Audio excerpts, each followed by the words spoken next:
Just this morning, I readmitted a patient who is probably going to die soon, but he told me, I don't want to die at that other hospital. I want to be back here. This is my church. These people care for me. This is where I want to be.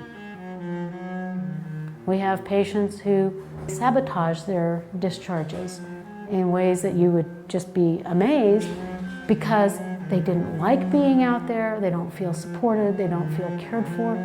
Patients say, I wanted to come back. I feel safe here. It is truly amazing that the community and that other people don't understand the need for that kind of asylum.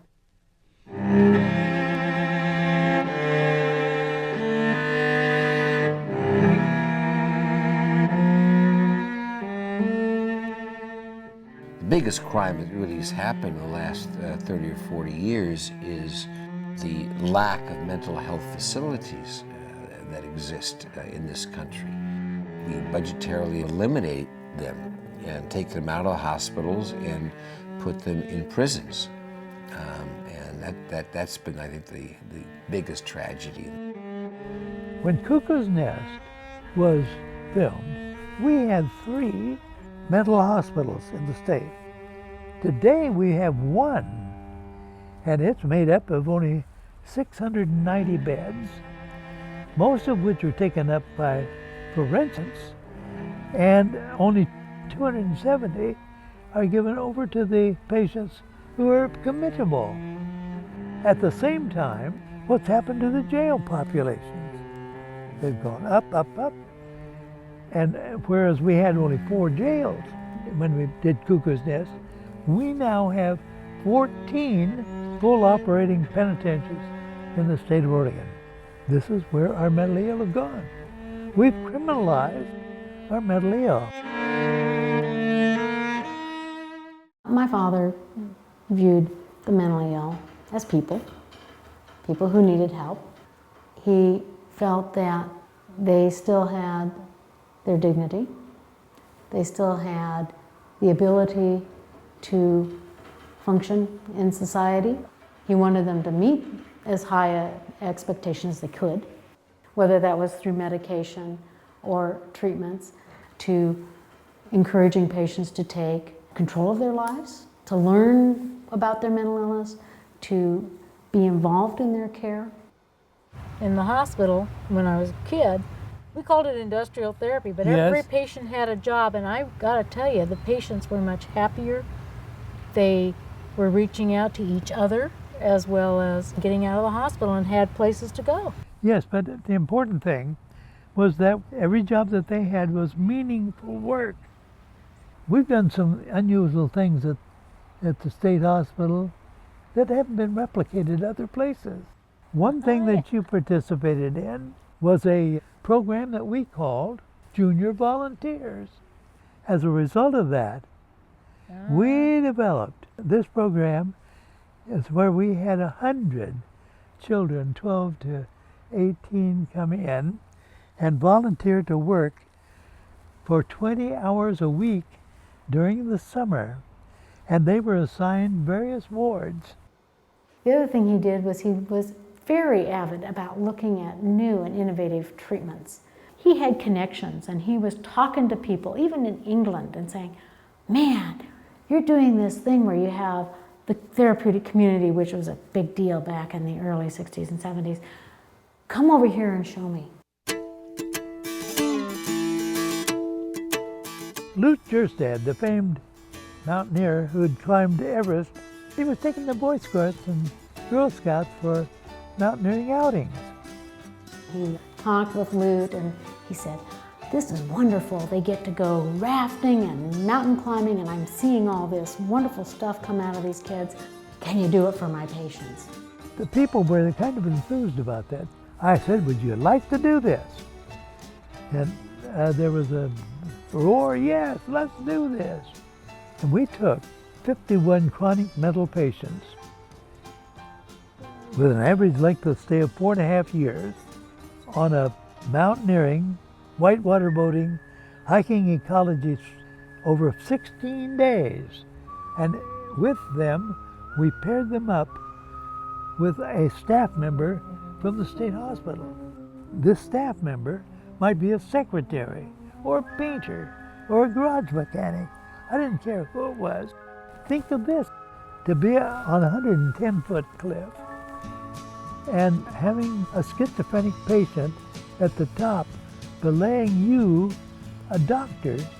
He has to depend on this patient to let him get to the top, which he did. It was truly amazing to watch the patients and the things that were changing within them. And there were several patients that stuck in my mind. One is the blind man who climbed the mountain and at the top, and he's going, wow. Even though he couldn't see, he was magnificent. At the end of the year, all but 8 were gone, and 4 of those were forensic patients.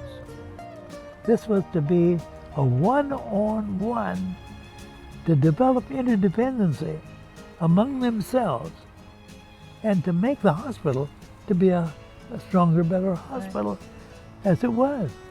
And I'm sure we achieved that end.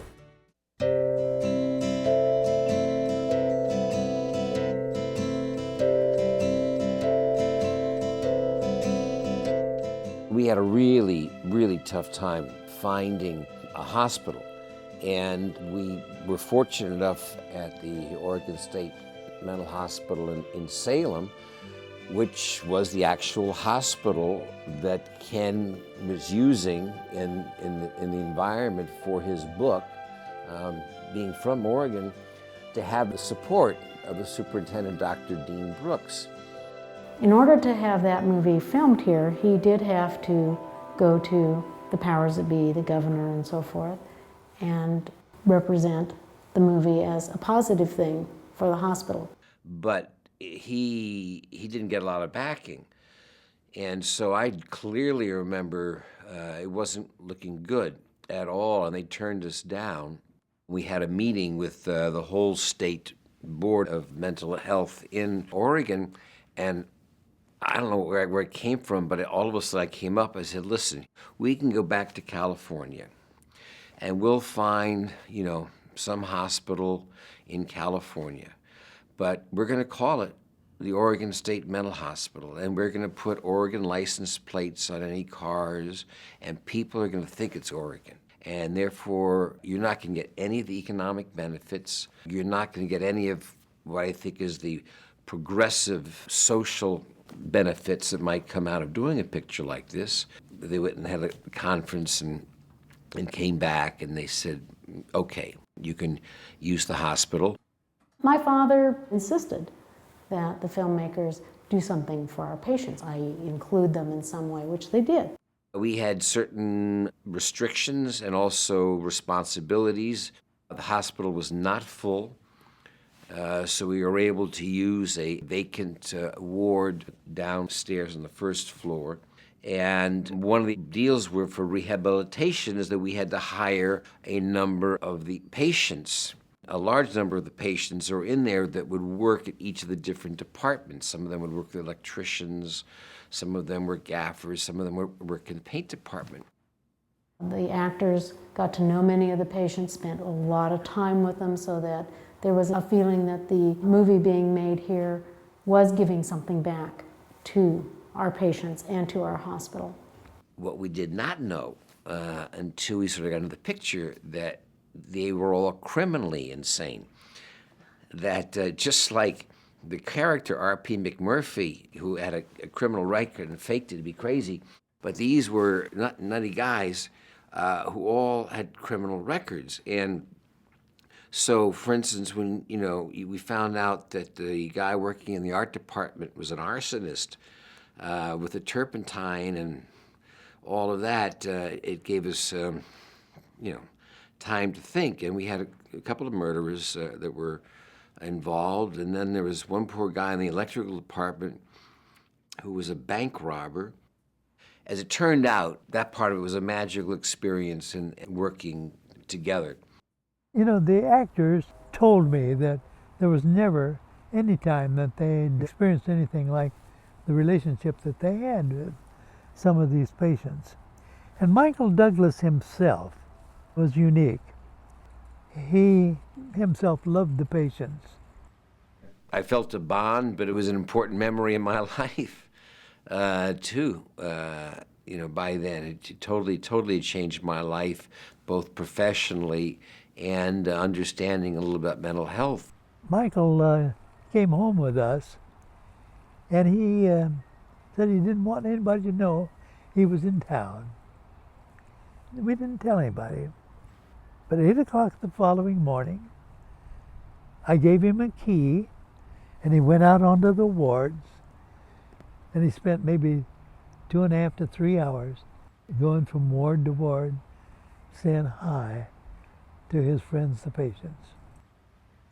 The epitome of that is, we premiered in Hollywood, we premiered in San Francisco and Washington, D.C. They also had a premiere in Salem, Oregon at the Elsinore Theater, where patients and staff of the Oregon State Hospital and the cast were there. To me, that says it all. I think it's been brought out that, there were a few states that we actually changed laws where you could, just based upon your behavior, be arrested, not having committed a crime.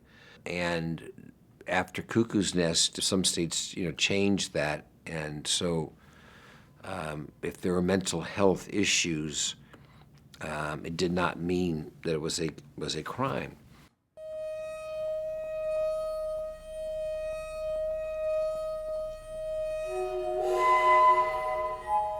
In 1972, a sick patient, mentally ill, she was scheduled to be committed to a hospital. She didn't want to go. And so what she did was to hire a public defender to keep her out of the hospital. Well, he got some new terms added to the commitment process. And this term read, not only do you have to be mentally ill, but you have to be dangerous to yourself or others. 9 times out of 10, you're not going to be severely dangerous. You need help, and there's many people in here who have committed crime, and it could have been prevented. Well, this began to upset the commitment process all through the land, because this came out at the same time that all the patients' rights movements were taking place across the country. He was a great advocate of patients' rights. It's their right to wear their own clothes, it's their right to understand their illness, it's their right to help participate, learn about their medications. He was a great person for this. In fact, he was probably on the cutting edge of this. And this was a very difficult time because we were doing the downsizing, the deinstitutionalization. No longer do patients get to work therapeutically. We lost what we called industrial therapy at that time. Patients can work, but they have to be paid. And so patients aren't getting a sense of identity in who I am and feeling useful. So we're now seeing a loss of that kind of thing. Patients' rights are now also blocking our ability to treat them. I mean, that sounds like a contradiction. Patients get committed, you would assume that they're committed to be treated in the hospital. That isn't so. They're committed, but then we have to go through this process of getting their informed consent, and it's their right to refuse medications, all of them, whether it's psychiatric or medical. And we have to go through a process that may include going to court to get to treat them. That is truly a tragedy, in my opinion, because people who come in here very ill, either very psychotic, very manic, or severely depressed, who say, in their illness, I'm not going to be treated, get away from me, and I'm going to fight you, I'm not going to let you do anything. Medicine, sometimes, when you don't know when you need help, you don't know that medicine will maybe help you. And especially if you're not in reality, then you don't know who to trust, and you don't know that medicine can help. What the public doesn't understand, and what the patients frequently don't understand, is that while they're that ill, they're losing brain function. Overnight, we began to see a rather more constricted commitment to the institutions. People began to apply the same criteria to the voluntary. They had to be dangerous as well in order to gain admission, and that's not right. When there's people that go to places and ask for help, and that is half the battle of realizing that you need help. So when you realize that, you're halfway there, man. I mean, that took me 5 years to realize that I need help. I can't do it alone. Where do you go when you have a family member or a loved one who is acutely ill with bipolar and psychotic and trying to get them in? I mean, we've had these issues in our own family. What's happened is that we have limited access to psychiatric beds. I got arrested at 18. It started years and years ago when I got sick, and I was clearly mentally ill when I committed my crime. To get into this hospital, to be admitted, it was actually very hard. They wanted to see me go to jail for a long time, and it was ridiculous how hard they tried to fight to get me to leave and go to prison. The economics of health have been very, very destructive and very disturbing. Certainly health, which is something inherently anybody wants, but is a huge profit-making entity. It kind of goes back to, I think, President Reagan, and also when Reagan was running as governor of California, when we started shutting down all of our mental health facilities, which basically stopped that kind of progression in which we became more and more, well, not in my backyard. I don't want to have any crazies, walking around the street. And it's made us, I think, less compassionate as Americans, and less comfortable about individuality. One thing that everybody in the mental health system talks about and tries to approach is still this issue of stigma. And I don't want people to misconstrue what I'm saying, but stigma that once you are labeled with a mental illness, you become marked in a sense by the community, by your neighborhood, and say, you know what, we don't want you. Unfortunately, people in the community, and by that I mean society in general, have gotten to a point where they don't want these people in their backyard. They don't want to deal with them. They have no understanding of them. The community is sort of in denial that everybody's family is affected by it. Everybody's, one way or another. Everybody has an uncle, everybody's got a cousin, everybody's got somebody that they know that went off the deep end or that is a little odd. We never knew why. Even people who have mentally ill patients in their own family, sometimes even they are not open to, let's help this person. But I'm seeing that the society in general is not tolerant. They just aren't.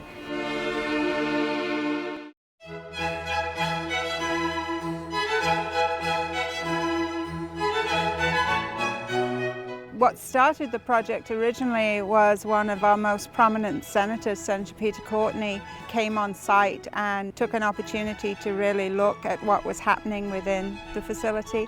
We'd heard from many people before about the conditions and about the need to change, and he used an opportunity to reevaluate everything about how we serve the folks on this campus. This campus is a blending of old and new. We have kept some of our existing buildings, and we are looking to renovate them. Behind me is the Kirkbride building that was built in 1883, and it's the oldest continuous psychiatric facility on the West Coast. As a preservationist, when I heard that this building might go down, I got very excited and gathered 2 or 3 other people, and we worked to put this whole campus on the National Register. We weren't able to save everything, but what we have saved is an important part of not only a very historic building, but of a theme that was used back in the 1850s and 60s by Dr. Thomas Kirkbride. To speak about mental health and taking care of the mentally ill in this country, one has to speak about Thomas Kirkbride and his idea about the organization, the structure of mental health asylums, what they call them. Whose philosophy in treating the mentally ill was to set them in a setting where there was beautiful trees, beautiful pastoral scene, and every patient should have a window that looks out on that scene. So this was to give them inner peace and to help them with their diagnosis and their illness. His other philosophy was that the staff, the superintendent, the doctors, the nurses, all should live in that same facility with their patients. So this building is great. It means a lot to me. So I'm glad they're keeping it. Now the big hospital is a little bit scary. There has been again a shift to, well, in this case, let's build better hospitals, let's build nicer places, so community feels good about themselves. Now we have for brother or sister, mom or dad or our children a better place, they're treated more humanely. The halls in this building that I love so much were about 15 to 20 feet wide. In the new building, they're going to be 6 to 8 feet wide. It's scary. It's scary. Okay, we don't know what's there. We've never been there, and they're going to hurt us in. If you look at the old hospital, and if you look at the conditions in the old hospital, one of the things that you and I we will have really great difficulties if we somehow can take ourselves and we are normal people, people that have good coping skills, and we would have a great difficulty living in an environment in one room with 5 or 6 other people that all have problems. So if I have a negative interaction in that room with you, I have to have tremendous skills to be able to detach myself from that, get away, and then continue to go back in that room to live with you in very close quarters. And that's what we're forcing these people to do. In the new facility, we looked at the model, you know, people need the privacy, people need a place where they can retreat in case the stress of the day gets to them and they don't have really the coping skills to deal with those stressors. So the new facility that we built, one of the absolute non-negotiable was that we're not going to build any rooms for living bigger than a semi-private, but we emphasize we would like all folks to have their private quarters. My own area of expertise, the clinic, we ought to have some input, and for good or bad, you know, we said this is the kind of thing we need, and we ran into flack, and they were kind of saying, no, we're not going to give you that big a room. We go, you haven't been in a room with a patient and 10 staff so that we can do a procedure on somebody who's very demented and combative. I mean, you just haven't done that. There's over 800,000 square feet of buildings on this campus, and in between each of the buildings, there are courtyards that sit as open green space to create very much like a community campus feeling, but all, again, remaining within the secure perimeter. They keep telling us, yeah, you don't have to leave it all. I mean, you don't have to leave the immediate area. You can go to the yard. You don't have to leave the big walls because the yards are going to be inside the big walls. It's like this is supposed to be exciting for us. Like, yeah, you don't have to leave the big walls to get out to the yard. You're going to love it. It's like, okay. All the functions will run within the secure perimeter of the new facility, except for some cottages where we have patients who are transitional. They're becoming ready to move out into the community. And so they have a set of cottages which sits down here in this lovely park area and creates a little community for them. They're still very closely linked to the hospital, but they are able to have more of the lifestyle that they will have as they return to the community.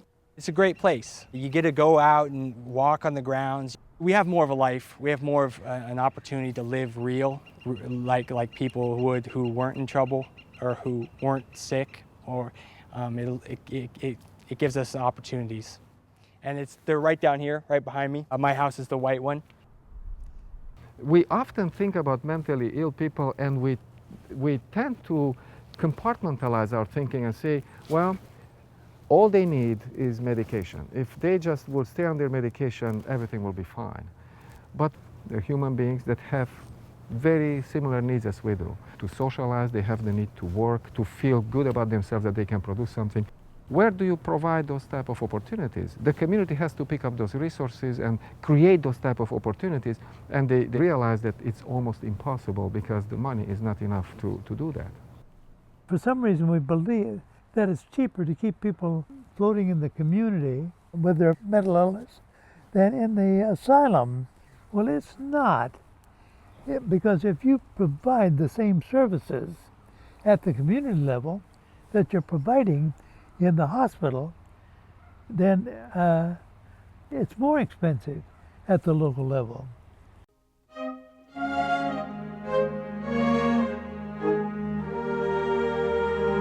You're new into the system. What's the biggest ray of hope we can look for now?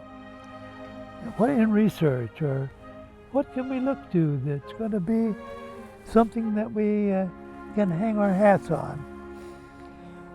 I think one of the most disabling things about being chronically mentally ill is that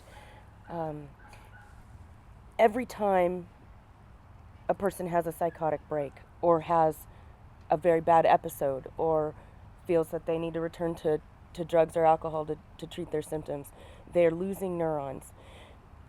In addition, over time, we have not yet figured out how to activate their motivation and their own hope and their own cognition.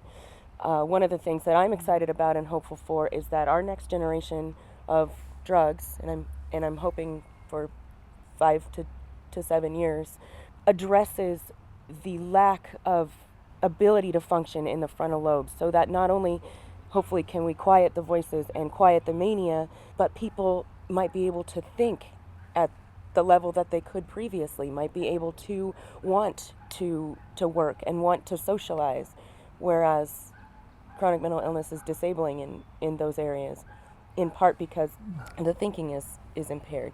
In addition, I think that if we can gain empathy and support from the community for psychosocial rehab, by which I mean helping with job training, helping with social groups, volunteering, giving the people back a sense of self-worth, a sense of contributing to the community, which is important.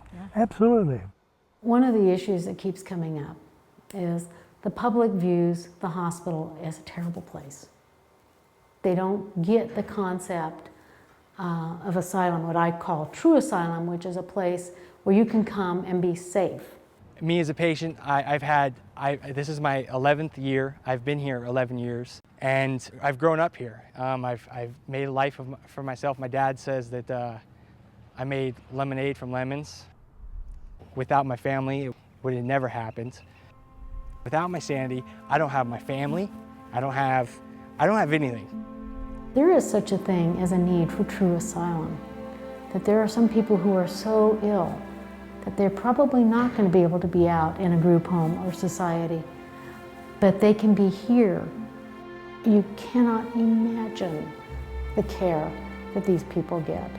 You cannot imagine a whole team of staff coming back day after day to work with people who are kicking, biting, hitting at them, and yet they keep coming back and making sure that they're not getting hurt, that they're not ill, that they're taking their medications, or just that they're that they are comfortable and not in pain. The new hospital isn't what makes a hospital. It's the staff and the people who care.